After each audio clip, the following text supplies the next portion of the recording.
Welcome back. My name is Arya, and I don't waste your time, so let's get straight into it.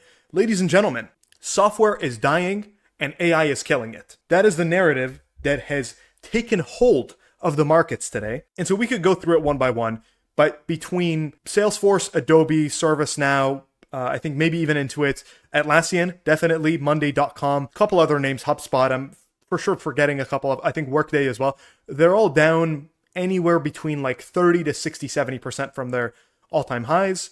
I shouldn't say all-time highs because all-time highs were in like 2021, but they're all down significantly in the past 6 months to maybe even a year. And the narrative that has taken hold of the markets today is that AI, in one way or another, and we'll go through that sentence, one way or another, disrupt the traditional software as a service model. And so there's a whole bunch of different things that's kind of packed into that sentence that I just described. And we're kind of going to go through it and try to, in an unbiased way, actually see, like, is there any merit to this narrative that has taken hold? Clearly, if there's hundreds of billions of exit liquidity in the markets, there needs to be some sort of legitimacy to these claims that AI is going to disrupt SaaS. And so I did a very simple Google search. I searched up, software is getting disrupted by AI.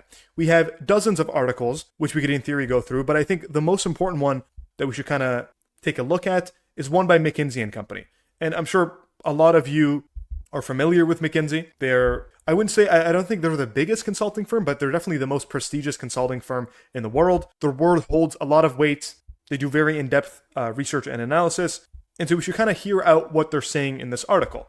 Now, I'm not going to sit here and actually read all these words to you. Instead, we do live in a world where we have access to ChatGPT, which is kind of funny because, we're talking about AI disrupting SaaS and we're using AI to summarize this. But anyways, we'll kind of go through this. I put the entire article in here and let's kind of take a look. And I asked for the most important things, right? And so I think the most important thing is these couple bullet points here. It says, while Gen AI will fuel growth, its most disruptive effects will come from accelerated vendor switching, 5 to 10 percentage points higher as integration, migration, and training costs fall. And so this is an important piece because we kind of need to go through like what's sort of the power of these software companies to begin with. And for that, I'm going to jump over to Fiscal AI because I'd like to show you a very important KPI. We'll use just Salesforce as an example for now, but this applies to ServiceNow, to Workday, to most of these enterprise software companies.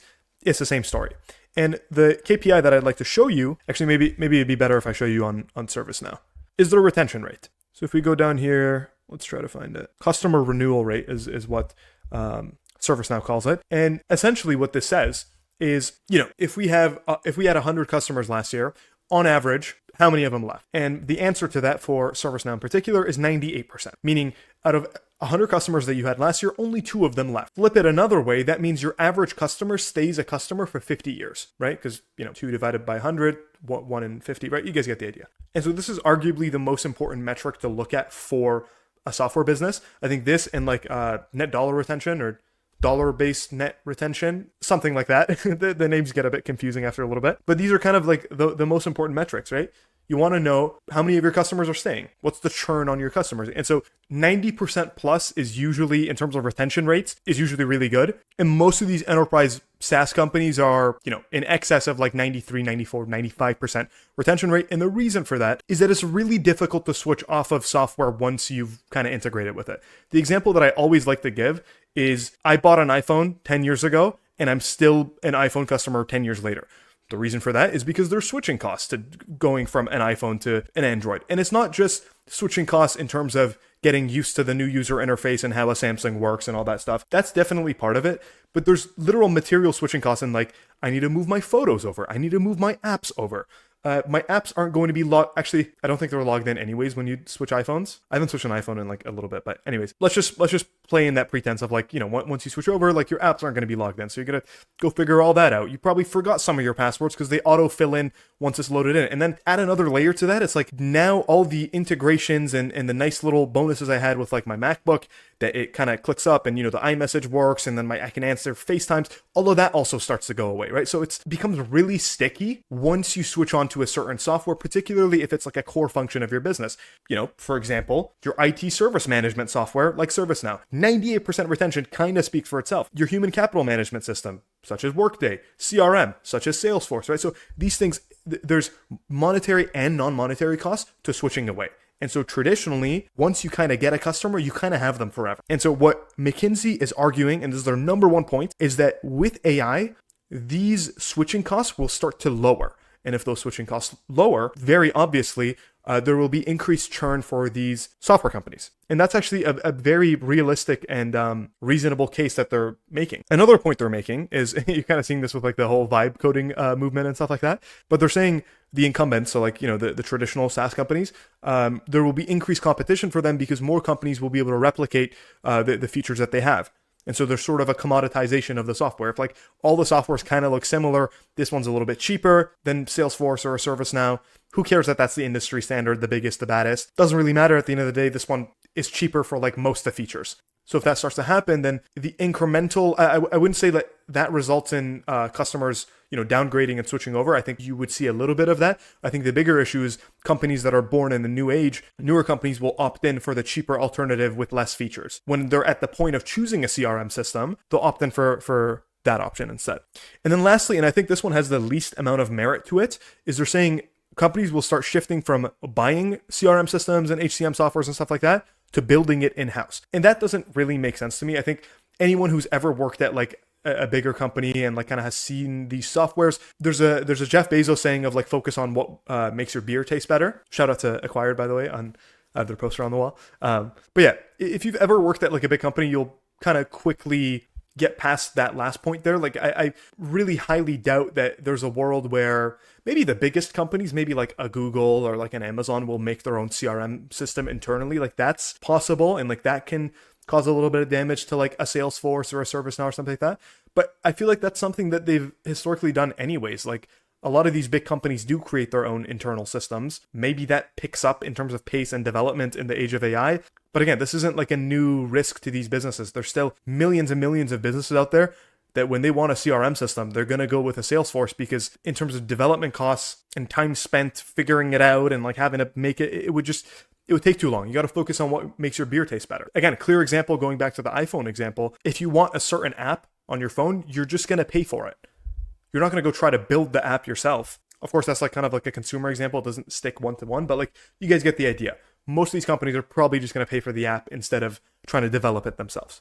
And so to kind of summarize my thoughts on this all, I can see both sides of the argument, but I'm optimistic that the world will kind of stay the way that it is. I definitely do think there's the possibility of, with Gen AI, there can be increased competition from new vendors coming in. But at the end of the day, when you look at most of these enterprise companies, there's been a lot of competition. And actually, we can pull this up while we're at it. Gartner is like another like sort of consultant data business. I actually did an exclusive on them over on the Patreon, which you get a free trial for. You go check out the video and unsubscribe afterwards if you'd like. I don't mind. But yeah, they do this thing called a Gartner Magic Quadrant. And so this kind of gives you an idea into that specific industry, who's kind of the leaders in the space and who's more of the quote unquote niche players, which just means like they're not that competitive, right? And this only shows, I think give or take a little more than 10 names here.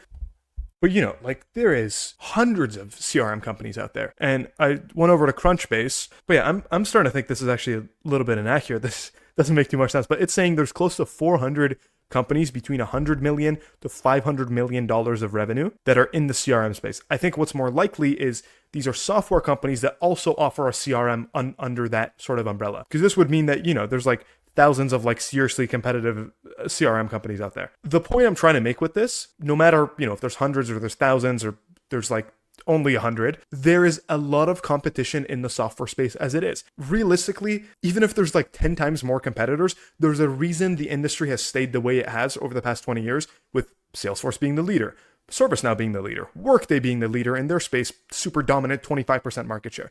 The reason those companies demand the market share that they do is because it's beyond the point of technology. It's beyond the point of the users of Salesforce actually liking the software. Because, if you've ever asked anyone that actually uses Salesforce, they probably don't have a really high opinion of it. These companies transcend all of those things. They transcend competition and likability of the software, the functionality of the software even. Like in many cases, like Salesforce is actually not the best solution for a lot of companies unless you get it super customized, right? So the power of these businesses lies in the fact that it's the industry standard. It's the Microsoft Excel of the industry. Same goes for ServiceNow, same goes for Workday. Everybody knows how to use it. It's the most popular. It's the safest choice, and it's very straightforward. In the shoes of an executive at a bank that's choosing Salesforce or a competitor, they actually lean towards choosing Salesforce because they know it's the safer pick, it has the better brand value, the more longevity, etc., etc. So to answer the question, will Gen AI disrupt software? I'm definitely in the camp of no, it's not going to disrupt software.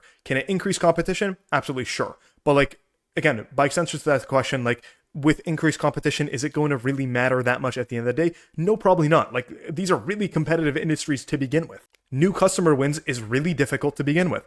And worst case scenario, let's say there's better solutions for cheaper. It's not like these businesses go to zero. They get to keep all of their customers, but then new customers, incremental customers, that's where it starts to kind of fall through. And odds are, if you're a shareholder of these businesses, you turn into an IBM shareholder where like they just kind of maintain revenues, or like the Oracle of like, you know, the past decade, give or take. So like at the end of the day, like your downside with holding these businesses is not that high. Not to mention, you know, with price increases, they can increase revenues, they can do acquisitions, so on and so forth, right? Like these businesses are very strong businesses. Once you're the industry leader, if you're a CRM, a Workday, whatever, it's very difficult to be uprooted and disrupted. Again, I'm going back to it, but like, you know, incremental market share is definitely up for grabs.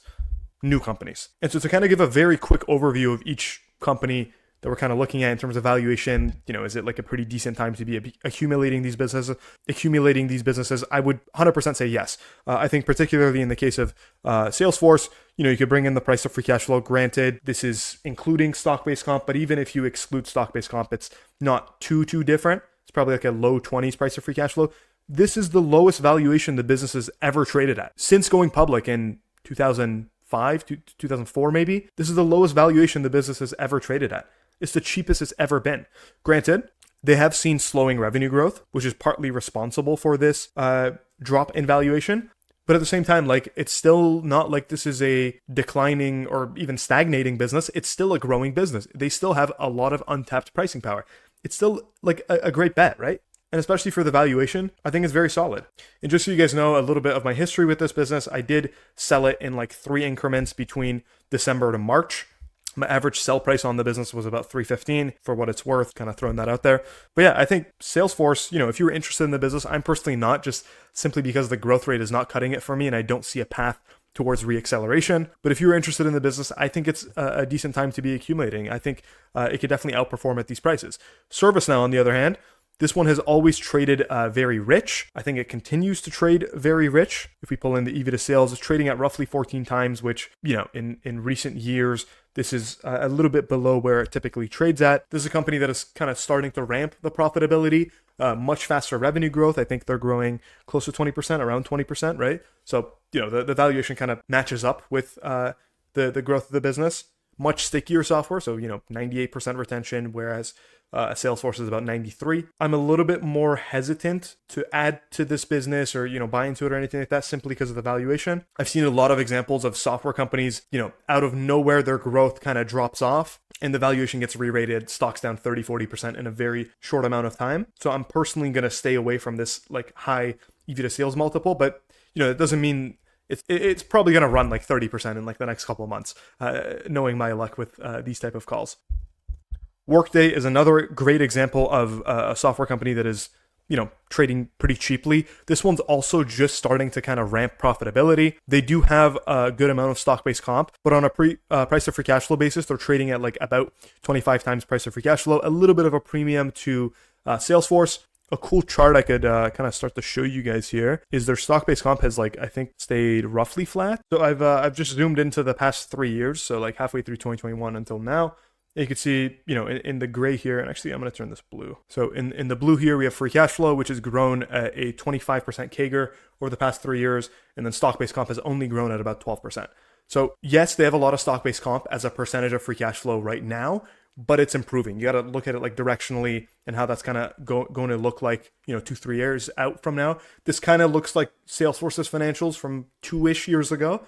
They're kind of creating that nice little delta in between free cash flow and stock-based comp. I think this one's probably a pretty decent bet from here as well. No real special insight into the business, but overall, I'm pretty positive on Workday, similar to a Salesforce. The one that I'm actually kind of most worried about is Monday.com. So they've kind of issued guidance that, like, you know, revenue growth is going to start to slow down from here on out. And, you know, they're ramping profitability. They just passed that $1 billion revenue mark, which is typically where these sort of companies start to see a deacceleration in revenue.